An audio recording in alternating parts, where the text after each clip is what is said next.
आज का टॉपिक है निबंध।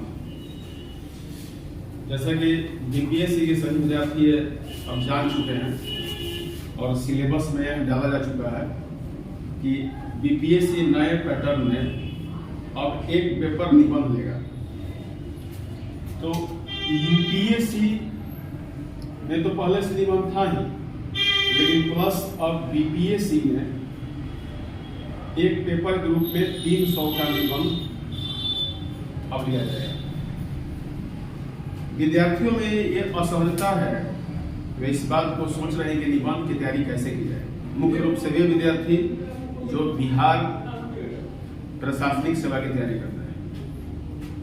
तो इस दिशा में हमारे संस्थान द्वारा, सिविल आईएएस द्वारा, जय सिंह द्वारा निबंध की तैयारी की दिशा में एक विशेष पहल किया है और ये विद्यार्थियों को बहुत ही लाभप्रद है। इसी स्तर में आज मैं आपको वीडियो बना रहा हूँ और मुझे लगता है कि यह वीडियो आपको बहुत ही फायदा पहुंचाएगा। सबसे बड़ी बात है कि निबंध होता क्या है, निबंध की तैयारी कैसे करें, निबंध होता क्या है, निबंध लिखा कैसे जाएगा, तो इसके बारे में पूर्ण जानकारी आज आपको बताऊंगा। कोई आपसे ये पूछे कि निबंध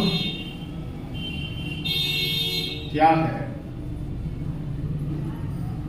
तो इसको सबसे पहले हम लोग क्या करते हैं कि संधि विच्छेद करते हैं और संधि विच्छेद से पता चल जाता है कि निबंध है क्या। तो इसका संधि होता है नि प्लस बंध, नि प्लस बंध, अर्थात एक ऐसा रचना जो एक निश्चित बंधन में बंधा हुआ, अर्थात अच्छी और भली प्रकार से सधी हुई रचना को निबंध कहते हैं। मतलब कि भली भांति सधी हुई रचना और एक निश्चित बंधन में बांधकर लिखी हुई रचना को क्या कहते हैं, निबंध कहते हैं। मतलब एक निहित निश्चित बंधन में लिखित रचना निबंध है।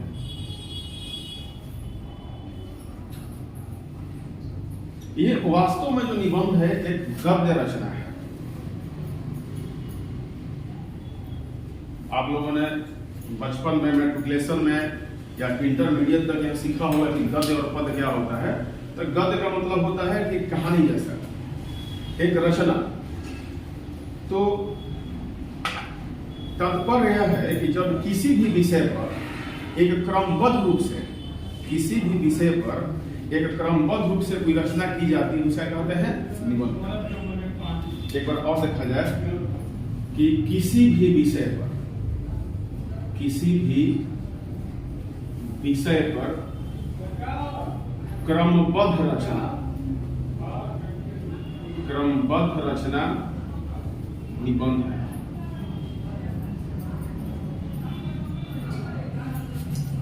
जैसे कि मैंने पहले ही कहा है कि निहित निश्चित बंधन में अब बहुत से बच्चे, बहुत से लोग, बहुत से टीचर यह कह रहे हैं कि अब विद्यार्थियों के लिए तो खुला आसमान हो गया, वे मन की गहराइयों में जाकर के निबंध लिख सकते हैं। उनके लिए अब ओपन आसमान है, ये है, वो है, दिस दैट है।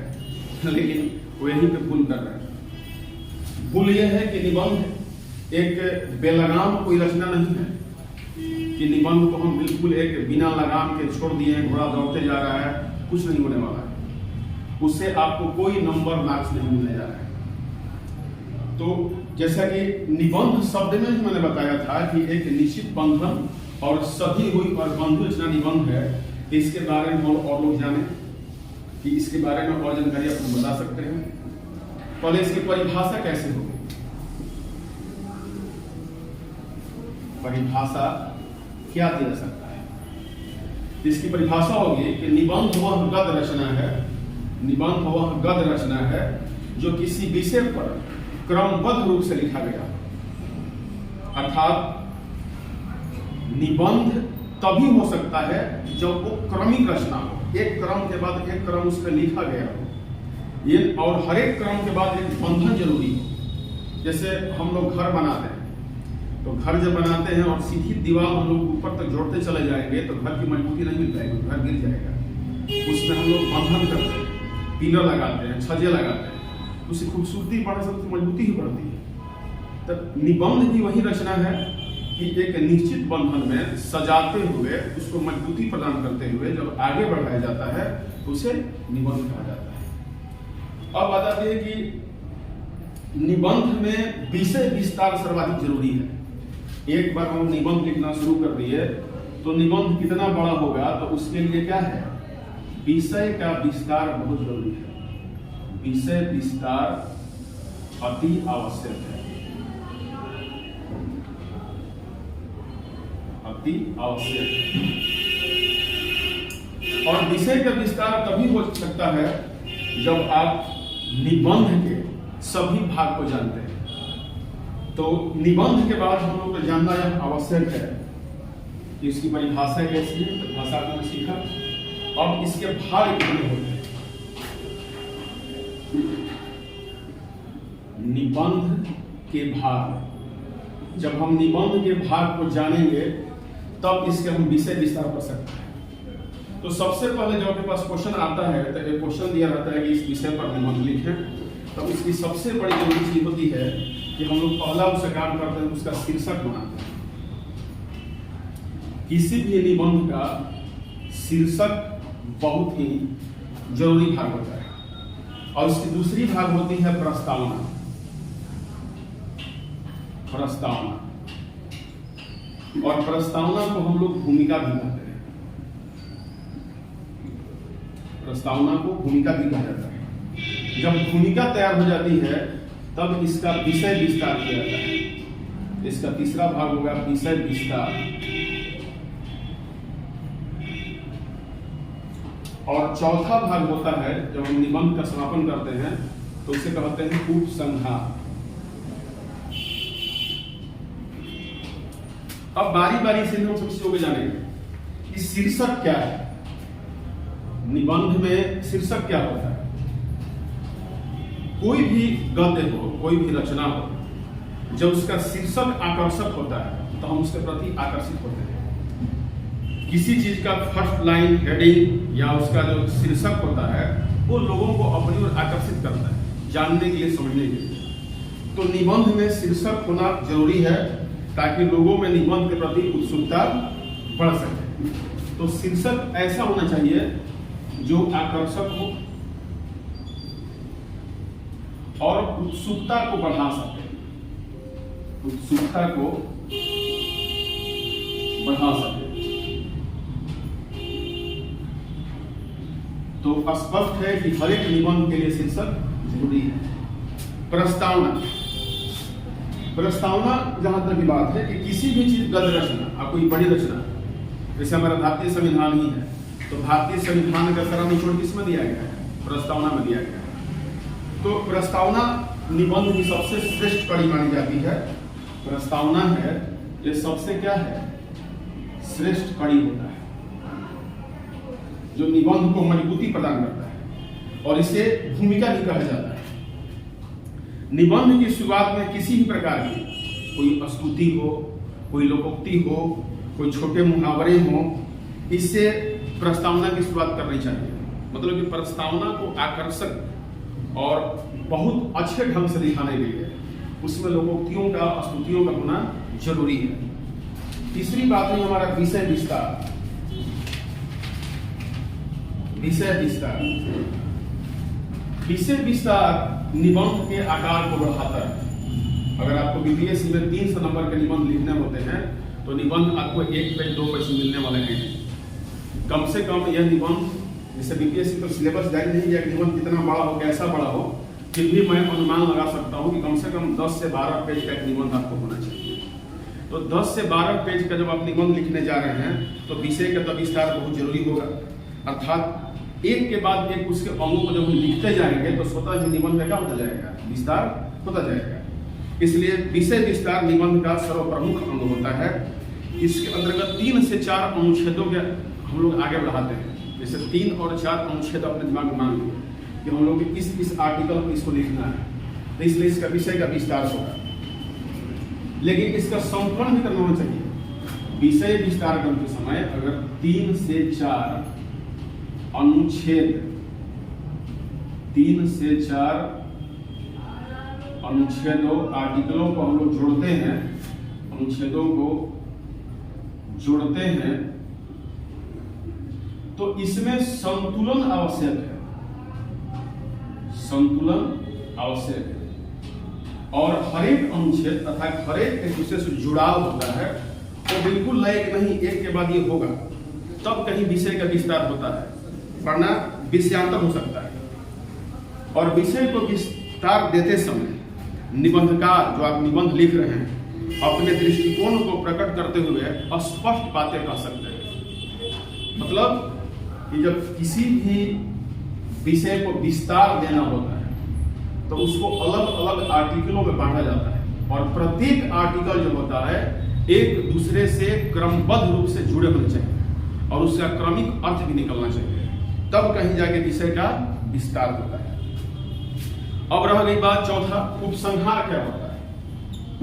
उपसंहार का सीधा मतलब होता है कि जब निबंध का हम लोग समापन करते हैं, निबंध का समापन करते हैं, तो पूरे निबंध में लिखी हुई बातों को जब हम छोटा सा एक सारांश के रूप में या संक्षिप्त रूप में अंत में प्रस्तुत करते हैं, तो उसे हम लोग कहते हैं संदेश, उपदेश, या अपने विचारों के रूप में उसे व्यक्त करते हैं कि हमारा इस पद का अर्थ क्या हुआ, मतलब क्या हुआ। उपसंहार का मतलब यही हुआ कि आप लोग उत्तर में निष्कर्ष लिखते चलते हैं, लेकिन यहाँ निष्कर्ष नहीं लिख करके उपसंहार के रूप में निबंध का समापन होता है। अर्थात अंतिम जो पैरा होता है या अंतिम जो हम लोग पेज लिखेंगे, उसमें सारे निबंध का संक्षेपण कर सकते हैं, तब कहीं जाके उसका उपसंहार होता है। आप देख चुके हैं कि निबंध के जो भाग हैं वो 4 भाग हैं। 4 भाग में पहला हमारा शीर्षक है, जो आकर्षक को बढ़ाता है। प्रस्तावना अर्थात भूमिका हम बनाते हैं, जो श्रेष्ठ कड़ी के रूप में है। विषय का विस्तार करते हैं, अर्थात 3 से 4 अनुच्छेदों को जोड़ते हैं और उनमें आपसी संतुलन आवश्यक है।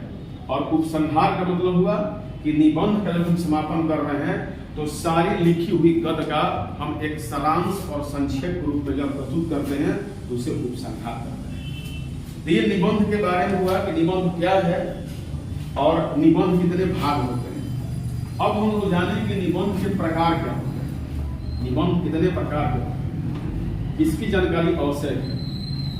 जब तक निबंध की प्रकारों को हम लोग भली भांति समझेंगे नहीं, तब तक हम निबंध लिख नहीं पाएंगे और विषय वस्तु से पूरी तरह परिचित नहीं हो पाएंगे। तो निबंध जितने भी लिखे जाते हैं और पढ़े जाते हैं, इस आधार पर एक मतलब जितने भी निबंध लिखे गए और जितने भी हम लोग निबंध पढ़ते हैं, उन सबों को आधार माना जाए तो निबंध 3 प्रकार के होते हैं। निबंध मुख्यतः 3 प्रकार के होते हैं, 3 प्रकार के होते हैं। पहला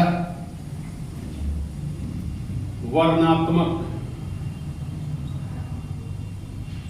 वर्णात्मक निबंध। इसका सीधा सा मतलब होता है कि जब किसी सजीव और निर्जीव वस्तुओं का हम लोग वर्णन करते हैं तो उसे कहते हैं वर्णात्मक निबंध। तो वर्णात्मक में सजीव एवं निर्जीव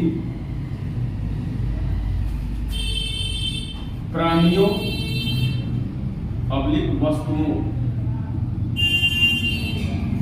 का जब वर्णन करते हैं, तो उसे वर्णात्मक निबंध कहा जाता है। वर्णात्मक निबंध कहा जाता है। अब वर्णात्मक निबंध किसका हो सकता है? जैसे मैंने ही पहले ही कहा कि सजीव, तो सजीव क्या हो सकता है? सजीव कोई प्राणी हो सकता है, कोई जीव हो सकता है, कोई मनुष्य हो सकता है, कोई जानवर हो सकता है, या कोई दूसरे प्रकार के जीव एलियंस भी हो सकते हैं। तो सजीव का जो हम लोग वर्णन करेंगे तो इसको हम लोग रखते हैं प्राणी में। सजीव को हम लोग देखते प्राणी में, तो प्राणी का वर्णन हम करते हैं तो सबसे तो देखते हैं वो किस श्रेणी का है, वो किस श्रेणी का है, उसकी प्राप्ति कहाँ है, उसकी प्राप्ति स्थान क्या है, कहाँ पाया जाता है। फिर देखते हैं कि उसका आकार प्रकार कैसा है, उस प्राणी का आकार और प्रकार कैसा है, उसका भी लोग चर्चा करते हैं। फिर उसके स्वभाव के बारे में चर्चा होती है, उसके स्वभाव की चर्चा होती है, उसकी विचित्रता, वो कैसा है, कैसे दूसरों से अलग है, और लास्ट में उसका हम लोग उपसंहार, उपसंहार सभी जरूरी है, उपसंहार लिखते हैं। तो मतलब कि हम देख रहे हैं कि किसी भी प्राणी पर जब हम वर्णनात्मक निबंध लिखेंगे तो उसकी श्रेणी, प्राप्ति स्थान, आकार प्रकार, स्वभाव, विशिष्टता, विविधता और उपसंहार, इन सब की चर्चा करते हैं, तब कहीं जाकर निबंध पूरा होता है। तो ये प्राणी पर वर्णनात्मक हुआ। अब प्राणी में ही मेन टाइप्स प्राणी हो सकते हैं। अब किसी मनुष्य क्या दे दिया कि किसी मनुष्य का वर्णनात्मक निबंध लिखिए, तो मनुष्य मानिए कोई गांधी जी हो सकते हैं, कोई पटेल हो सकते हैं, कोई मनमोहन हो सकते हैं, कोई मोदी जी हो सकते हैं। तो उनका क्या करना होगा, पहले सबसे पहले उसका परिचय देना होगा, उनका परिचय देना होगा। परिचय के बाद उनके बारे में प्राचीन बातें, मतलब उनके बारे में हम लोग प्राचीन इतिहास लिख सकते हैं, उनके जैसे उनका जन्म क्या होगा, उनका स्थान क्या होगा। फिर उनकी वेश और परंपरा कैसी है, किसी व्यक्ति की अपनी वेशभूषा और अपनी परंपरा होती है, उस पर हम जानकारी प्राप्त कर सकते हैं। उनकी भाषा कैसी है, भाषा, और उनके धर्म पर हम लोग निबंध को आगे बढ़ा सकते हैं। फिर है उस व्यक्ति का सामाजिक एवं राजनीतिक जीवन कैसा है, राजनीतिक जीवन कैसा है, मतलब कि किसी मनुष्य का जब हम वर्णनात्मक निबंध प्रस्तुत करेंगे तो इन सारे बातों को ध्यान में रखते हुए या इन सारे विषयों पर हम निबंध की चर्चा कर सकते हैं, निबंध लिख सकते हैं। अब प्राणी मनुष्य के बाद हम लोग आते हैं स्थान पर।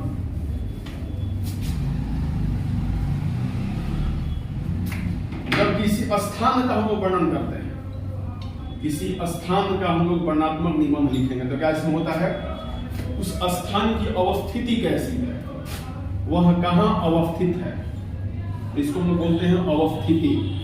फर्स्ट में होगा अवस्थिति, फिर होगा उसका नामकरण,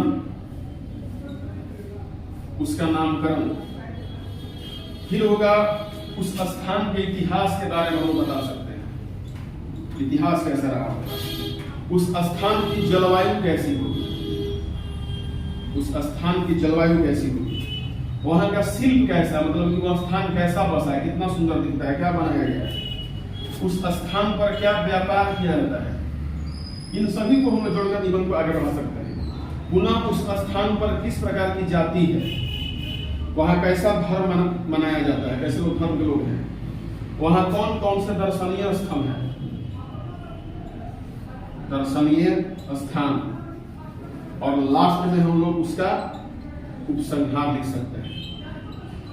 तो मतलब कि किसी भी स्थान पर हमको निबंध लिखना होगा, जैसे आपको क्वेश्चन मिलेगा तो उसकी अवस्थिति कहाँ है, उसका नामकरण क्या है, इतिहास क्या है, वहां की जलवायु कैसी है, वहां की शिल्प कैसी है, शिल्प मतलब होता है स्थान की सुंदरता लेकर, वहां बनावट लेकर, वहां व्यापार कैसा होता है, जाति धर्म वहां किस तरह लोग रहते हैं, किस धर्म मनाते हैं, दर्शनीय स्थान क्या है, और लास्ट में लोग उपसंहार लिखेंगे। तो मतलब कि अगर वर्णनात्मक निबंध में आपको किसी स्थान विशेष पर लिखने वाला निबंध चलाया तो इतनी बातों को आपको ध्यान देना होगा। तो वर्णनात्मक निबंध के बाद पुनः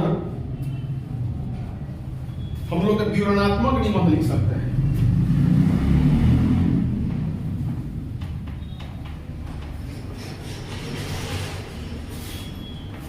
विवरणात्मक, और कोई कहेगी वर्णन और विवरण में क्या फर्क है,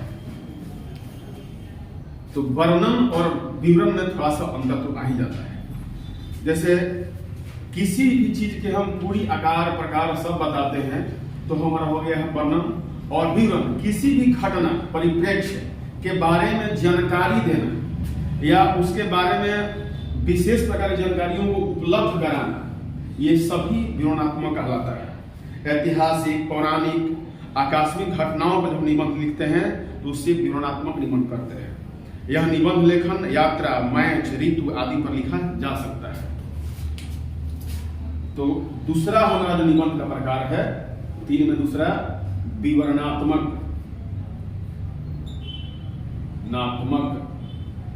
निबंध।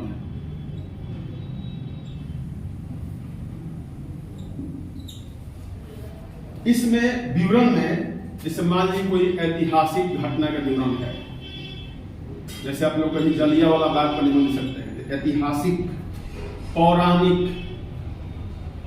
महाभारत युद्ध एक पौराणिक घटना थी, राम रावण युद्ध क्या थी, एक पौराणिक घटना थी। पौराणिक और आकस्मिक,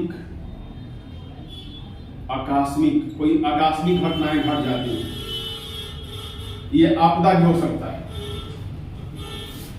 इस पर नहीं बन सकते हैं। पुनः किसी यात्रा का विवरण दे सकते हैं, जैसे मान लीजिए कि मेरी यात्रा यहां से नेपाल के लिए हुई या मेरी यात्रा यहां से जर्मनी के लिए हुई, तो हम उस पर क्या विवरण लिख सकते हैं। तो पुनः यात्रा, मैच, किसी मैच का हम लोग विवरण सुनाते हैं, मैच।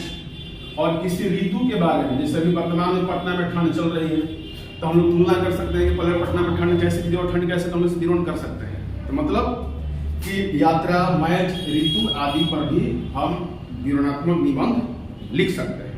अब ये जो विवरण है तो इस विवरण को हम लोग अलग अलग भागों में कर सकते हैं।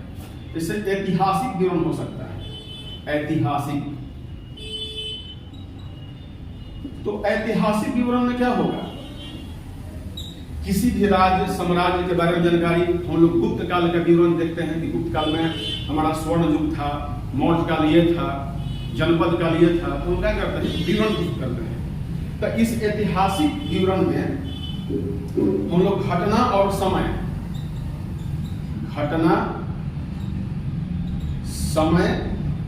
और स्थान पर निबंध लिख सकते हैं। घटना, समय और स्थान के लिए। पुनः इस जगह की ऐतिहासिक पृष्ठभूमि,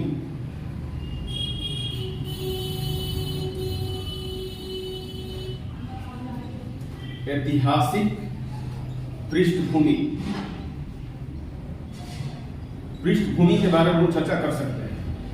कारण और फलाफल, उसका कारण क्या रहा है, उसका फल क्या निकला, इसको हम लोग फलाफल बोल सकते हैं या प्रतिफल बोल सकते हैं।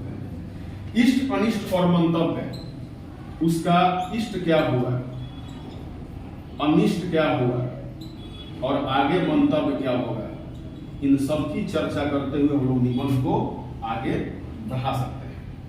तो विवरणात्मक निबंध जो है ये ऐतिहासिक हो सकता है। अब इतिहास किसी घटना और समय स्थान का होगा, किसी ऐतिहासिक पृष्ठभूमि के बारे में लिख सकते हैं, कारण और फलाफल उसका क्या होगा, और इष्ट, अनिष्ट और उसका मंतव्य क्या होगा, इसके बारे में चर्चा कर सकते हैं। अब रह गई बात कि किसी में आकस्मिक घटना क्या होता है।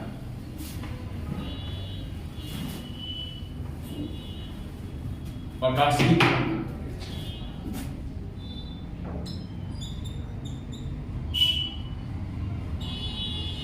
आकस्मिक घटना भी विवरणात्मक निबंध का ही भाग है।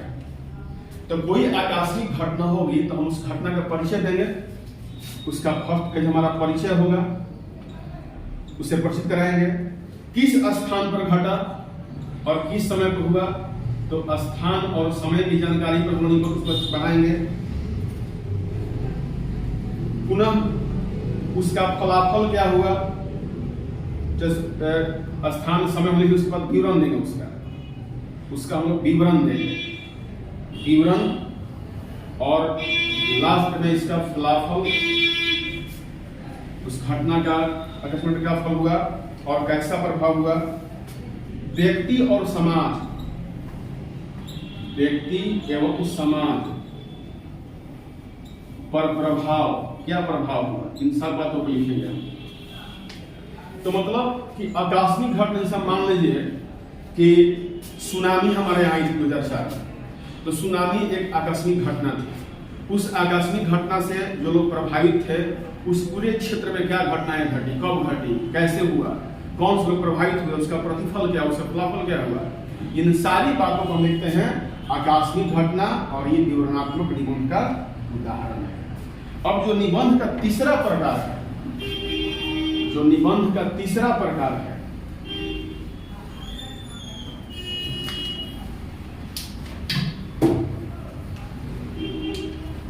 वो है विचारात्मक निबंध। विचारात्मक निबंध, जैसा कि शीर्षक से यह स्पष्ट है कि किसी भी विषय, वस्तु, स्थान, व्यक्ति इत्यादि के बारे में जब हम लोग विचार करते हैं और उन विचारों के आधार पर निबंध को आगे बढ़ाते हैं, उसे कहते हैं विचारात्मक निबंध। और विचारात्मक निबंध जब लिखा जाएगा तो उसमें क्या होगा, जब गुण, उसके गुण पर विचार की जाती है, गुण, दोष, धर्म इत्यादि पर हम लोग क्या कर सकते हैं, निबंध लिख सकते हैं। जब हम किसी के गुण पर, किसी के दोष पर, किसी के धर्म पर हम लोग विचार करते हुए निबंध लिखते हैं तो उसे कहते हैं विचारात्मक निबंध। विचारात्मक निबंध लिखते समय इसमें मुख्य बातें जरूरी है। पहला है उसका अर्थ क्या होगा, अर्थ और परिभाषा पर हम लोग ध्यान देंगे। सार्वजनिक या सामाजिक स्वाभाविक कारण, माने उसका गुण, दोष, धर्म है तो उसका क्या प्रभाव पड़ता है। दूसरा हो जाएगा सार्वजनिक या सामाजिक, सार्वजनिक या सामाजिक या स्वाभाविक कारण हो सकते हैं किसी गुण धर्म के लिए। फिर उसके गुण धर्म की हम किसी से तुलना करते हैं, हम लोग तुलना करें, उसके गुण धर्म से हानि लाभ क्या हो सकता है, हानि लाभ। लास्ट में उसका हम लोग प्रमाण बताएंगे कि इसका प्रमाण क्या हुआ है, और अंत में हम लोग उसका उपसंहार लिखेंगे। अर्थात जब हम लोग विचारात्मक निबंध लिखते हैं तो गुण पे, दोष पे, धर्म इत्यादि पे लिखा जा सकता है। अब किसी के गुण, दोष और धर्म होगा तो उसका अर्थ परिभाषा क्या हो, कैसा गुण है उसे परिभाषा देंगे, कैसा दोष है, उसके सार्वजनिक या सामाजिक स्वाभाविक क्या हो सकता है, उसकी तुलना हम करेंगे, उसके हानि लाभ देखेंगे, उसके प्रमाणों पर जाएंगे और लाभ उपसंहार लिखेंगे। तो विचारात्मक निबंध का मतलब हुआ कि किसी भी व्यक्ति, गुण, दोष, धर्म इत्यादि पर हम जब विचार करके निबंध लिखते हैं तो उससे विचारात्मक निबंध कहता है। इससे बढ़ाने के लिए उसकी परिभाषा लिखेंगे, उसके सार्वजनिक, सामाजिक और स्वाभाविक गुणों पर क्या कारण चर्चा करेंगे, उसकी तुलना दूसरों से करेंगे, उसके हानि लाभ चर्चा करेंगे, परमाणु देंगे उसका, और लास्ट में उपसंहार लिखेंगे। तो मिला जुला के हमारा जो निबंध हुआ 3 प्रकार का हुआ, और 3 ही प्रकार के निबंध पूरे दुनिया में लिखे जाते हैं। अब आप जब 3 प्रकार के निबंध लिखना जान गए निबंध क्या होता है, तो लास्ट में मैं आपको यह समझाना चाहूंगा कि किसी भी व्यक्ति को निबंध लिखने के पहले कुछ जानकारी होनी चाहिए। सबसे पहले जब कोई निबंध कोई व्यक्ति लिखता है तो उसे निबंध के विषय के बारे में पूरी जानकारी होनी चाहिए। जैसे मान लीजिए आपसे कहा जाए कि पटना के प्रदूषण पर निबंध लिखिए या सुशासन पर निबंध लिखिए, तो जब किसी व्यक्ति को ये प्रदूषण ही पता नहीं हो, सुशासन ही पता नहीं, निबंध क्या लिखेगा। तो सबसे एक बड़ी बात है कि निबंध लिखते समय महत्वपूर्ण बातें ध्यान में रखें। सबसे पहली बात क्या है, निबंध के विषय में पूरा ज्ञान हो। निबंध के विषय में पूरा ज्ञान। एक कहावत है, little knowledge is dangerous things, मतलब कि जब आप निबंध लिखने जा रहे हैं और उसके विषय में जानकारी ही नहीं हो तो फिर कोई मतलब नहीं रह जाता है। और बीपीएससी के विद्यार्थी, यूपीएससी के विद्यार्थी तो शुरू से ही निबंध की तैयारी करते रहते हैं, बीपीएससी के विद्यार्थी अपना ऑप्शनल पढ़ लिए, जीएस पढ़ लिए, लेकिन अब निबंध उनके लिए क्या है, एक अलग विषय है। तो इस अलग विषय को करने के लिए अपने ज्ञान को बढ़ाना होगा। और निबंध लिखने के लिए जो मैं बातें आपको बता रहा हूँ, उस पर पूरी तरह बको ध्यान, मतलब पूरी ध्यान से रखनी ही चाहिए। तो पहली बात है कि निबंध के विषय में क्या हो, पूरा ज्ञान हो। दूसरी महत्वपूर्ण इसकी बात होती है कि अलग अलग प्रकार के अनुच्छेद, जो मैंने पहले बताया कि निबंध को आगे बढ़ाने के लिए उसके आर्टिकल्स होने चाहिए। तो अलग अलग प्रकार के जो अनुच्छेद हैं, जो अलग अलग अनुच्छेद हैं, जिसको जोड़ते हुए हम लोग निबंध को बड़ा करते हैं, वो एक दूसरे के साथ तार्किक रूप से जुड़े हो, तार्किक रूप से जुड़े हो, मतलब कि उनका जुड़ाव होना चाहिए। ये नहीं कि हम एक निबंध में कुछ और कहे, सॉरी एक अनुच्छेद में दूसरी कुछ और कह दिए। इन सब में एक क्रमिक जुड़ाव होना चाहिए। तीसरी बात है कि अब हम निबंध लिखते हैं तो किसी को समझ में आनी चाहिए। तो निबंध की भाषा कैसी होनी चाहिए, सरल होनी चाहिए। निबंध की भाषा सरल होनी चाहिए, जो सभी को समझ में आए। और खास करके आप जो बीपीएससी विद्यार्थी किसी के हैं, आपके एग्जामिनर को समझ होनी चाहिए। और निबंध जब कोई व्यक्ति लिखता है तो उसमें डिक्टेशन, मतलब कि शुद्धता होनी चाहिए। माने निबंध में स्वच्छता, निबंध में स्वच्छता और विराम चिन्हों पर,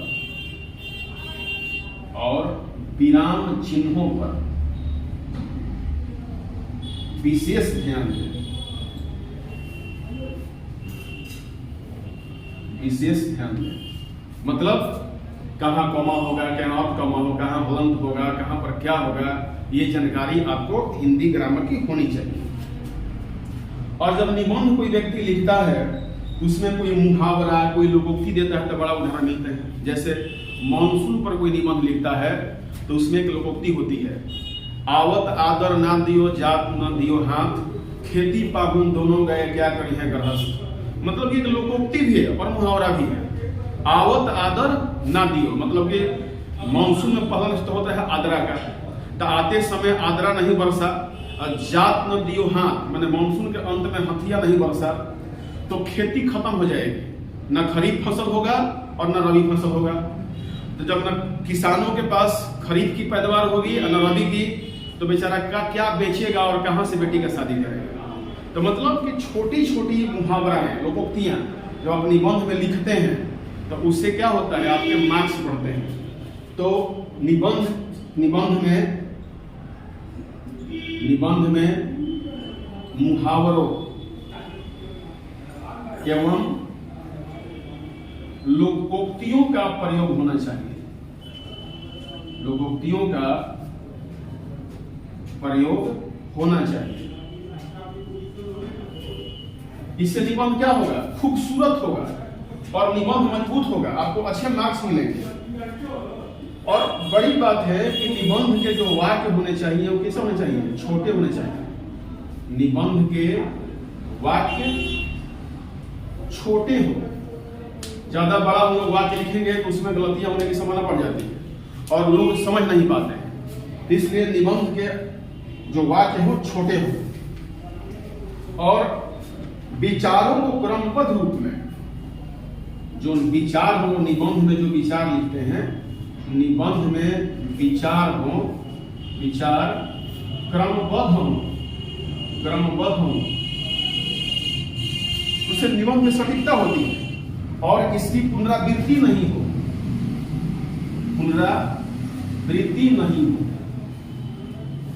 कोई भी हम जब विचार लिख रहे हैं तो विचार एक ही विचार बार बार नहीं है। और अंत में कहा जाएगा कि अपनी भाषा और लेखन को अंत में स्वयं चेक करें, मैंने स्वयं जांच करें, एक बार पढ़ें कि मैंने क्या लिखा, तब कहीं जाके एक पूरा निबंध तैयार होता है। तो मतलब कि निबंध जब हम लोग लिखने चलते हैं तो किसी को निबंध की परिभाषा ही नहीं मालूम है। निबंध के प्रकार ही नहीं मालूम है, निबंध कैसे आगे बढ़ाया ही नहीं पता है, तो सिर्फ एक कलम से शुरुआत करके अंत कर देने से निबंध नहीं होता है। मुझे उम्मीद है कि आप लोगों को मेरे इस क्लास से, मेरे इस वीडियो से लाभ प्राप्त होगा और आप मेरे चैनल को सब्सक्राइब जरूर करें। आगे आपको जानकारी मिलती रहेगी। धन्यवाद।